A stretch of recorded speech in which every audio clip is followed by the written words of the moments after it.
ലൈംഗിക പീഡന പരാതിയിൽ രാഹുൽ മാങ്കൂട്ടത്തിലിനെതിരെ പോലീസ് അങ്ങനെ അവസാനം കേസെടുത്തിരിക്കുന്നു എന്നുള്ളതാണ്. എത്രയും പെട്ടെന്ന് കാര്യങ്ങളൊക്കെ മുന്നോട്ട് പോകണമെന്ന് തന്നെയാണ് കേരള മനസാക്ഷി വിചാരിക്കുന്നത്. അത് തന്നെയാണ് നടന്നുകൊണ്ടിരിക്കുന്നത്.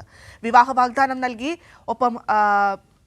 വാഗ്ദാനം നൽകി പീഡിപ്പിച്ചു, നിർബന്ധിച്ച് ഗർഭചിത്രം നടത്തി തുടങ്ങിയ കുറ്റങ്ങളാണ് ചുമത്തിയിട്ടുള്ളത്. തിരുവനന്തപുരം വലിയമല സ്റ്റേഷനിലാണ് പെൺകുട്ടിയുടെ പരാതിയെ തുടർന്ന് എഫ്ഐആർ രജിസ്റ്റർ ചെയ്തത്.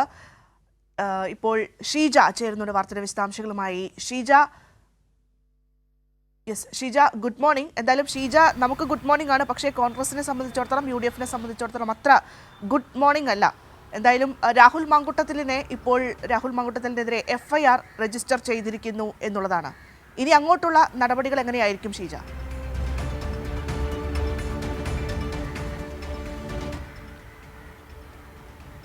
തീർച്ചയായും ഭദ്ര, അതായത് ഈ രാഹുൽ മാങ്കൂട്ടത്തിനെതിരായ പരാതി, ആ പരാതി കഴിഞ്ഞ ദിവസമാണ് പെൺകുട്ടി നേരിട്ട് മുഖ്യമന്ത്രിക്ക് നൽകിയിട്ടുണ്ടായിരുന്നത്. ആ പരാതിയിന്മേൽ ഉടനടി തന്നെ അടിയന്തരമായിട്ടുള്ള തുടർ നടപടികളിലേക്ക് കടക്കും എന്നുള്ള കാര്യം മുഖ്യമന്ത്രി ആ പെൺകുട്ടിക്ക് ഉറപ്പ് നൽകിയിരുന്നു. അതിന്റെ അടിസ്ഥാനത്തിൽ തന്നെയാണ് പരാതി ഉടൻ തന്നെ പോലീസിന് കൈമാറുന്നതടക്കമുള്ള നടപടികൾ ഉണ്ടായത്.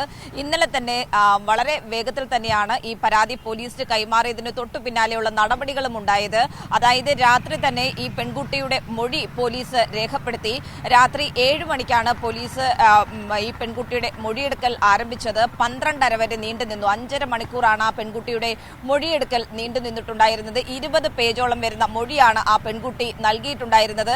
ഇപ്പോൾ ആ പെൺകുട്ടിയുടെ മൊഴിയുടെ അടിസ്ഥാനത്തിൽ തന്നെയാണ് രാഹുൽ മാങ്കൂട്ടത്തിനെതിരെ കേസ് രജിസ്റ്റർ ചെയ്തിരിക്കുന്നത്. തിരുവനന്തപുരത്തെ വലിയമല പോലീസാണ് ആ കേസ് രജിസ്റ്റർ ചെയ്തിരിക്കുന്നത്. നിലവിൽ കേസ് രജിസ്റ്റർ ചെയ്തതിനു ശേഷം തിരുവനന്തപുരം നേമം പോലീസിന് ഈ കേസ് ഇപ്പോൾ കൈമാറിയിട്ടുണ്ട് എന്നുള്ളതാണ് അറിയാൻ സാധിക്കുന്നത്. പ്രധാനമായും 2 കുറ്റങ്ങൾ ചുമത്തിയാണ് ഇപ്പോൾ കേസ് രജിസ്റ്റർ ചെയ്തിരിക്കുന്നത്. ഒന്ന്, വിവാഹ വാഗ്ദാനം നൽകി പീഡിപ്പിച്ചു, മറ്റൊന്ന് നിർബന്ധിച്ച് ഗർഭചിത്രം നടത്തി എന്നീ 2 കുറ്റങ്ങൾ ചുമത്തിയാണ് നിലവിൽ ഇപ്പോൾ കേസെടുത്തിരിക്കുന്നത്. എഫ്ഐആർ രജിസ്റ്റർ ചെയ്തിരിക്കുന്നത് രാഹുൽ മാങ്കൂട്ടത്തിനെതിരെ എന്നുള്ള കാര്യമാണ്.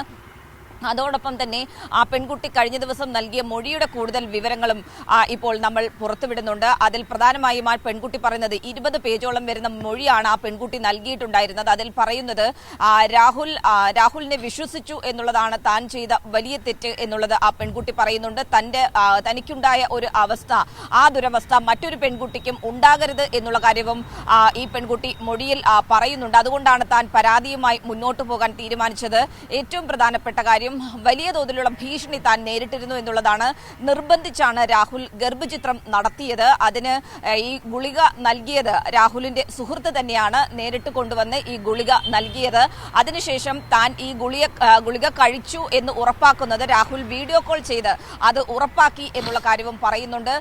ഈ ഗുളിക കഴിക്കുന്നതിന് വേണ്ടി നിർബന്ധിച്ചതിനൊപ്പം തന്നെ ഭീഷണിപ്പെടുത്തുന്ന നടപടിയും രാഹുലിന്റെ ഭാഗത്ത് നിന്ന് ഉണ്ടായി എന്നുള്ളതും ഈ പെൺകുട്ടിയുടെ മൊഴിയിൽ പറയുന്നുണ്ട്. അത്രത്തോളം വലിയ ക്രിമിനൽ കുറ്റമാണ് രാഹുൽ ചെയ്തിരിക്കുന്നത് എന്നുള്ളത് ഈ പെൺകുട്ടിയുടെ പരാതിയിൽ നിന്ന് തന്നെ വ്യക്തമാണ്. ആ പരാതിയിൽ ഉറച്ചു നിന്നുള്ള ഒരു മൊഴി തന്നെയാണ് ആ പെൺകുട്ടി ഇപ്പോൾ നൽകിയിരിക്കുന്നത്. അതോടൊപ്പം തന്നെ രാഹുലിന്റെ ഭാഗത്ത് നിന്നും ഈ ഗർഭചിത്രം നടത്തിയതിനു ശേഷവും രാഹുലിന്റെ ഭാഗത്ത് നിന്നുള്ള ഭീഷണി തുടരുന്ന ഒരു സാഹചര്യമാണ് ഉണ്ടായത് എന്നുള്ള കാര്യവും രാഹുലിനെതിരെ ഈ പെൺകുട്ടിയുടെ മൊഴിയിൽ പറയുന്നുണ്ട്. അത്തരത്തിൽ ഗുരുതരമായിട്ടുള്ള ക്രിമിനൽ കുറ്റങ്ങൾ തന്നെയാണ് രാഹുൽ ചെയ്തിട്ടുള്ളത് എന്നുള്ളത് ഈ പെൺകുട്ടിയുടെ മൊഴിയിൽ നിന്നും വ്യക്തമാണ്. ഏതായാലും ഇനിയിപ്പോൾ ഏകദേശം 20 പേജോളം വരുന്ന മൊഴിയാണ് ആ പെൺകുട്ടി നൽകിയത് എന്നുള്ളതാണ് മനസ്സിലാക്കുന്നത്. ആ പെൺകുട്ടിയുടെ മൊഴിയുടെ അടിസ്ഥാനത്തിൽ കേസ് രജിസ്റ്റർ ചെയ്തിട്ടുണ്ട്. ഇനി എത്രയും വേഗത്തിൽ രാഹുലിനെ കസ്റ്റഡിയിലെടുക്കാനുള്ള നീക്കങ്ങൾ തന്നെയാണ് പോലീസ് ആരംഭിച്ചിട്ടുള്ളത്. പ്രധാനമായും രാഹുൽ ഈ ഒരു പരാതി വന്നതിന്റെ തൊട്ടു പിന്നാലെ ഒളിവിൽ പോകുന്ന ഒരു സാഹചര്യമാണ് ഉണ്ടായത്. ഫോൺ സ്വിച്ച് ഓഫ് ആണ്. ഒരു FB പോസ്റ്റ് ഇട്ടതിന് ശേഷം അതിന് തൊട്ടു പിന്നാലെ ഫോൺ സ്വിച്ച് ഓഫ് ആക്കി രാഹുൽ ഒളിവിൽ പോവുകയായിരുന്നു എന്നുള്ളതാണ് നമുക്ക് ഈ ഒരു ഘട്ടത്തിൽ മനസ്സിലാക്കാൻ സാധിക്കുന്നത്. പോലീസ് കൃത്യമായ രീതിയിൽ തന്നെ രാഹുലിനെ ട്രാക്ക് ചെയ്യുന്നതിന് വേണ്ടിയിട്ടുള്ള നടപടികൾ ഈ പരാതി ലഭിച്ചതിന്റെ അടിസ്ഥാനത്തിൽ തന്നെ വേഗത്തിലാക്കിയിട്ടുണ്ട്. അതുകൊണ്ട് തന്നെ പോലീസ് ഉടൻ രാഹുലിനെ കസ്റ്റഡിയിൽ എടുത്തേക്കും എന്നുള്ള സൂചനകൾ തന്നെയാണ് നമുക്ക് ഈ ഒരു ഘട്ടത്തിൽ വരുന്നത്. ഏതായാലും രാഹുലിനെതിരെ പരാതിയില്ല എന്ന് ആക്രോശിച്ചുകൊണ്ടിരുന്ന കോൺഗ്രസ് നേതാക്കൾ, അല്ലെങ്കിൽ രാഹുൽ മാങ്കൂട്ടം, അവർക്കൊക്കെ കനത്ത തിരിച്ചടി തന്നെയാണ് കഴിഞ്ഞ ദിവസം ആ പെൺകുട്ടി സധൈര്യം പരാതിയുമായി മുന്നോട്ട് പോകാനും പരാതി മുഖ്യമന്ത്രിക്ക് നൽകാൻ തീരുമാനിച്ചതിലൂടെയും ഇപ്പോൾ സംഭവിച്ചിരിക്കുന്നത്. ആ പരാതിയിന്മേലാണ് ഏതായാലും സർക്കാർ അടിയന്തര തുടർ നടപടികൾ നടപടികളിലേക്ക് കടന്നിരിക്കുന്നതും ഇപ്പോൾ രാഹുലിനെതിരെ കേസെടുക്കുന്നതിലേക്കടക്കം കാര്യങ്ങൾ എത്തി നിൽക്കുന്നതും. ഭദ്ര, അതെ, ഇനി അറിയേണ്ടത് ആരൊക്കെ ഇതിൽ പ്രതിക്കൂട്ടിലാകുമെന്നൊരു കാര്യം തന്നെയാണ്. കാരണം നമുക്കറിയാം, കഴിഞ്ഞ ദിവസങ്ങളിലൊക്കെ തന്നെ വലിയ രീതിയിൽ ചർച്ചയായിരുന്നു ഈ രാഹുൽ മാങ്കൂട്ടത്തിലിനെ നേതാക്കൾ സംരക്ഷിക്കുന്നു എന്നുള്ളത്. ഷീജ, നമുക്കറിയാം ഈ പറഞ്ഞതുപോലെ തന്നെ ഈ കേസുമൊക്കെ വരുന്ന ആദ്യത്തെ ഘട്ടത്തിൽ നമുക്കറിയാം ഈ സസ്പെൻഷൻ എന്ന് പറയുന്ന ഒരു നാടകം ഈ കോൺഗ്രസിന്റെ ഭാഗത്തു നിന്നും ഉണ്ടാകുന്നു. അതിനുശേഷം ചോദ്യങ്ങളൊക്കെ ചോദിക്കുമ്പോൾ മാധ്യമ പ്രവർത്തകരോട് തട്ടിക്കയറുന്നു. പക്ഷേ രാഹുൽ അപ്പോൾ പറയുകയാണ് ഞങ്ങൾ സസ്പെൻഡ് ചെയ്തു ആ വ്യക്തിയെ എന്ന് പറയുന്നുണ്ട്. പക്ഷേ മറുഭാഗം നോക്കൂ, ഈ പ്രചാരണ രംഗത്തടക്കം രാഹുൽ മാങ്കൂട്ടത്തിൽ സജീവ സാന്നിധ്യമാണ്. ഒരുപക്ഷെ നമുക്കറിയാം, ഇന്നലെ ഈ പരാതി വരുന്നതിന് തൊട്ട് മുൻപ് പോലും പാലക്കാട് ജില്ലയിലെ കണ്ണാടി എന്ന് പറയുന്ന സ്ഥലത്ത് ഈ രാഹുൽ മാങ്കൂട്ടം നിറഞ്ഞു നിൽക്കുന്ന ഒരു സാഹചര്യമായിരുന്നു ഉണ്ടായിരുന്നത്. പക്ഷേ പരാതിപ്പെട്ട ആ സെക്കൻഡിൽ രാഹുൽ മാങ്കൂട്ടം മുങ്ങുകയും ചെയ്തു. അതുവരെ ഈ അടൂർ പ്രകാശ് അടക്കം ഈ പരാതി വന്നതിന് പിന്നാലെയും UDF കൺവീനർ അടൂർ പ്രകാശ് അടക്കം ന്യായീകരിക്കുകയാണ്. ഷാഫി പറമ്പിൽ ന്യായീകരിക്കുന്നു. ഇത്തരത്തിൽ പരാതി ഒരുപക്ഷെ നമുക്കറിയാം ഷീജ, പരാതി വരട്ടെ ബാക്കി കാര്യം അപ്പം നോക്കാം എന്ന് പറഞ്ഞ നേതാക്കളൊക്കെ ഇപ്പോൾ ഇതാ മലക്കം മറിയുന്ന ഒരു സാഹചര്യമാണുള്ളത്.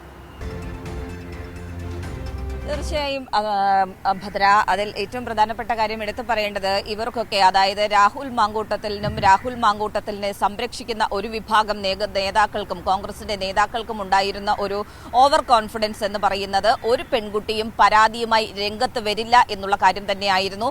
കാരണം നിരവധി പെൺകുട്ടികൾക്ക് രാഹുലിലൂടെ ഇത്തരത്തിലുള്ള ദുരവസ്ഥ ഉണ്ടായിട്ടുണ്ട് എന്നുള്ളത് കോൺഗ്രസിനകത്ത് തന്നെ ചർച്ചയായ ഒരു വിഷയമാണ്. പക്ഷെ ആരും പരാതിയുമായി രംഗത്ത് വരില്ല എന്നുള്ളതാണ് രാഹുൽ തന്നെ ഈ മുതിർന്ന നേതാക്കളെ, അതായത് രാഹുലിന്റെ ഗാർഡിയൻ എന്ന് പറയുന്ന പ്രതിപക്ഷ നേതാവിനെ അടക്കം വിശ്വസിപ്പിച്ചിട്ടുണ്ടായിരുന്നത്. അപ്പോൾ അതിന്റെ ഒരു ബലത്തിൽ തന്നെയാണ് അവരെല്ലാം ആ രീതിയിലുള്ള പ്രതികരണങ്ങൾ നടത്തിയതും രാഹുലും അതുകൊണ്ട് തന്നെയാണ് അത്തരത്തിലുള്ള പ്രതികരണങ്ങൾ നടത്തി മുന്നോട്ട് പോയത്. പക്ഷേ ഇവിടെ ഈ പെൺകുട്ടി പരാതി നൽകാൻ തീരുമാനിച്ചു എന്നറിഞ്ഞതിന്റെ തൊട്ടു പിന്നാലെ തന്നെ ആ പെൺകുട്ടിക്ക് നേരെ വലിയ തോതിലുള്ള ഭീഷണിയും സമ്മർദ്ദവും ഒക്കെ രാഹുലിന്റെ സംഘത്തിന്റെയും ഭാഗത്തു നിന്നും ഉണ്ടാവുകയും ചെയ്തു. ഏതായാലും ഇപ്പോൾ പരാതി വന്ന പശ്ചാത്തലത്തിൽ ഇനിയിപ്പോൾ പരാതിയില്ല എന്ന് കോൺഗ്രസ് നേതാക്കൾക്ക് പറയുവാൻ വേണ്ടി സാധിക്കില്ല. കഴിഞ്ഞ ദിവസം ഈ പരാതി മുഖ്യമന്ത്രിക്ക് ഈ പെൺകുട്ടി നൽകിയതിന് തൊട്ടു പിന്നാലെ പ്രതിപക്ഷ നേതാവിനോട് നമ്മൾ പ്രതികരണം ചോദിക്കുമ്പോൾ ഈ വിഷയം പരാതി ഈ പെൺകുട്ടി നൽകിയല്ലോ എന്ന് ചോദിക്കുമ്പോൾ അതിൽ ഒന്നും പറയാതെ മുഖം തിരിഞ്ഞു പോകുന്ന പ്രതിപക്ഷ നേതാവിനെയാണ് കണ്ടത്.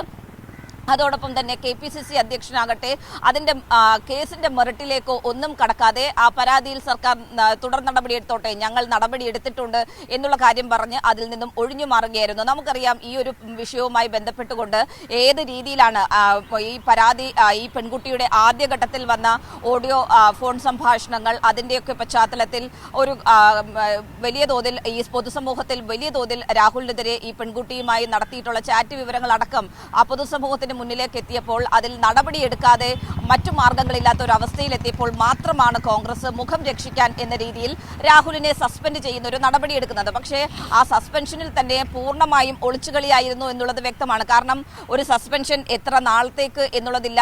അതോടൊപ്പം തന്നെ ഈ സസ്പെൻഡ് ചെയ്ത വ്യക്തി പിന്നീട് കോൺഗ്രസിന്റെ ആ പരിപാടികളിൽ എത്തുന്നതിനോട് ആർക്കും ഒരു വിമുഖതയും ഉണ്ടായിരുന്നില്ല. രാഹുലിനെ ആ രീതിയിൽ തന്നെ പ്രോത്സാഹിപ്പിച്ചു മുന്നോട്ട് പോയി. പേരിനൊരു സസ്പെൻഷൻ, പക്ഷേ രാഹുലിനെതിരെ മറ്റൊരു തരത്തിലുള്ള നീക്കങ്ങളും കോൺഗ്രസിൽ നിന്ന് ഉണ്ടായിട്ടില്ല എന്നുള്ളതാണ് എടുത്തു പറയേണ്ടത്. അതിന് ഏറ്റവും ഒടുവിലത്തെ ഉദാഹരണം എന്ന് പറയുന്നത് ഈ കഴിഞ്ഞ ദിവസം ഈ പെൺകുട്ടിയും രാഹുലും തമ്മിൽ നടത്തുന്ന ഫോൺ സംഭാഷണത്തിന്റെ ഓഡിയോ അത് പുറത്തു വന്നത് ഈ തിങ്കളാഴ്ചയായിരുന്നു. ആ തിങ്കളാഴ്ച ഓഡിയോ പുറത്തു വന്നതിന് തൊട്ട് പിന്നാലെ പോലും രാഹുൽ വളരെയധികം കോൺഫിഡന്റോടുകൂടി അവിടെ പാലക്കാട് തെരഞ്ഞെടുപ്പ് പ്രചരണത്തിന് കോൺഗ്രസിന് വേണ്ടി ഇറങ്ങുന്നതാണ് കാണുവാൻ വേണ്ടി സാധിച്ചിട്ടുണ്ടായിരുന്നത് എന്നുള്ളതാണ് എടുത്തു പറയേണ്ടത്. അതുകൊണ്ട് തന്നെ അത്തരത്തിലൊരു കോൺഫിഡൻസ് രാഹുലിന് വരാൻ കാരണം ഈ മുതിർന്ന നേതാക്കൾ നൽകുന്ന ഒരു വലിയ പിന്തുണ തന്നെയാണ്.